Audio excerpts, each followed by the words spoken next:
بسم الله الرحمن الرحيم السلام عليكم ورحمة الله وبركاته نبضي داودي الملك استاذ شوكتان كسو دوادا برنامجكيني دور شوكتا برنامجكيني دور شوكتا waxaynu ku soo qaadan doonaa ugaarsiga libaaxa iyo weliba xayawaanka loo yaqaan gariga sideen wada ogsoonahay garigu waa xayawaan aad u dheer oo weliba ka qor dheer geela mar waliba libaaxu wuxuu eegtaa xayawaanka gariga markuu ugaarsanayo ka ugu yar ama itaalka daran ama aan carari karin ayuu eegtaa sidoo kalena garigu marka ay dagaalamayaan marmarka qaar way isdhaawacaan oo isjebiyaan sidaa awgeed ayuu isaguna eegtaa ka dhaawacan ama ka itaalka daran ee uu markaa ugaarsan karo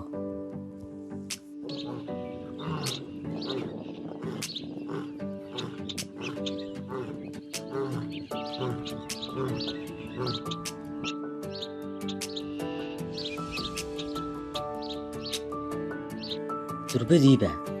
waxay raxanta libaaxyadii bilowday in ay gariga ergato oo weliba ay ugaarsato waxaana ku ugaarsanayaan ilaa 6 goolood oo kalay in ay hareereeyaan balse garigu inta badan waa mid aad u dheereeya oo aanay gaadhi karin ilaa ay soo horqabatayaan ama ay hareeraha ka yaacaan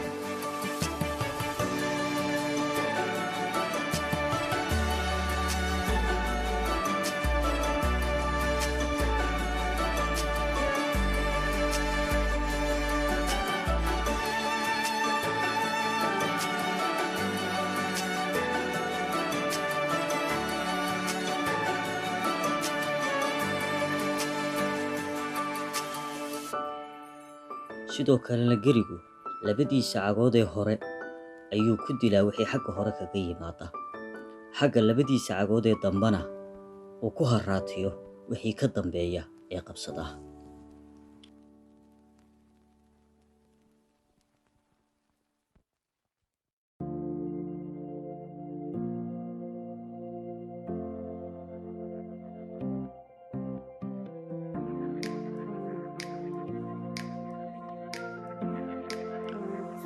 guul ayaa damacday in ay xagga hore kaga booddo oo ay qabato qoorta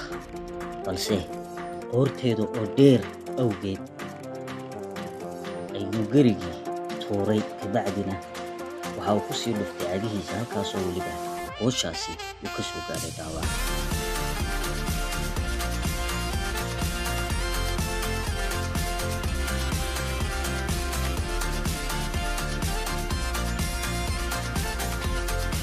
libaaxyada ama kooxda libaaxa garigaasi way ku guulaysan waayeen inay qabtaan maadaama iska celiyey kana dheereeyey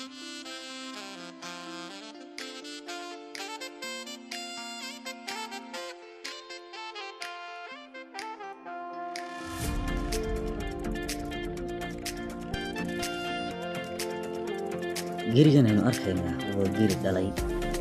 waxaana agtiisa jooga waraabayaal dad waraabuhu inta badan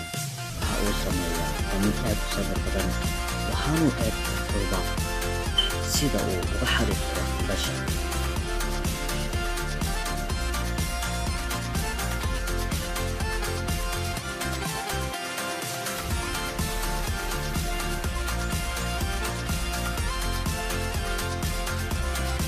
inta badan markuu garigu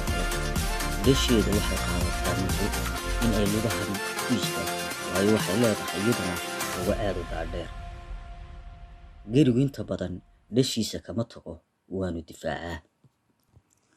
hase ahaatee dhashaa yari marka ay eryanayso garigii dhalay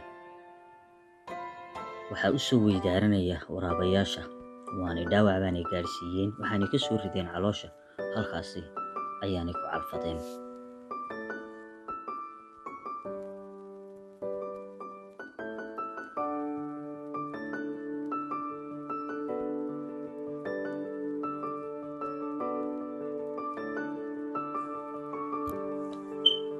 maxaa kala qabsada gariga iyo weliba bahalka loo yaqaano harimacadka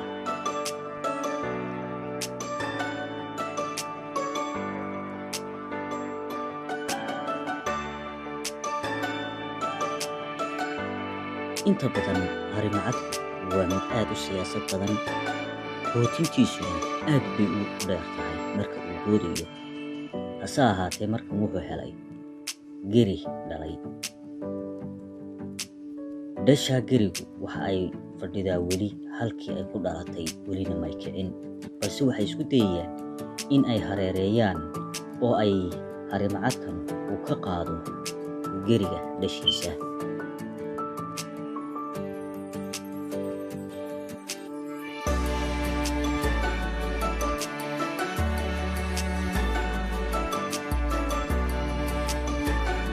Weerarka waxa ku jira waa 5 harimacad. Harimacadku waxa uu ka mid yahay xayawaanada aadka u dheereeya, weliba waxa uu ku sii badan yahay geeda fog. Libaaxu ma fuuli karo geedaha wax ka badan 3, laakiin isagu ilaa baarkooda baxaya. Marka uu daanyeerku gaadho ayuu gaadhayaa marka.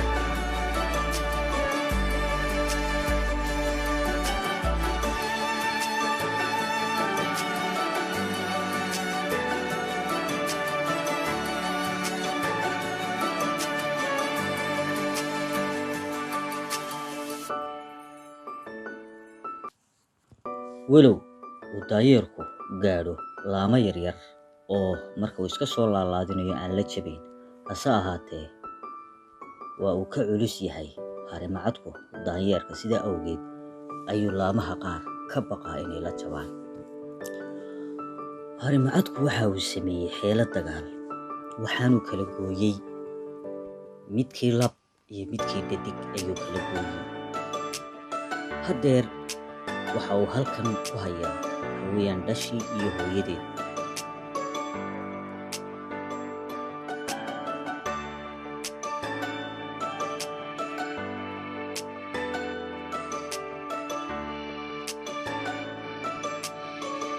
Halka uu midkii kale labka ahaana uu koona u saaray si aanu u difaacin.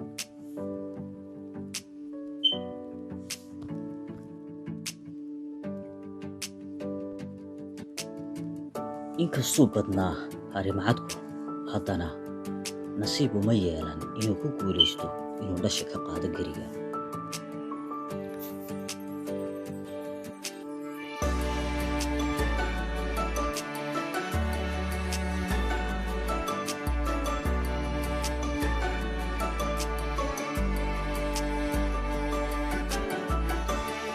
Waa tahay daawadayaal, halkaas ayaan kusoo gabagabayn doonaa muuqaalkeena xiisaha badan. Waxaan ku kulmi doono muuqaalo kale oo xiiso badan. Waxaan leenahay nabadgelyo.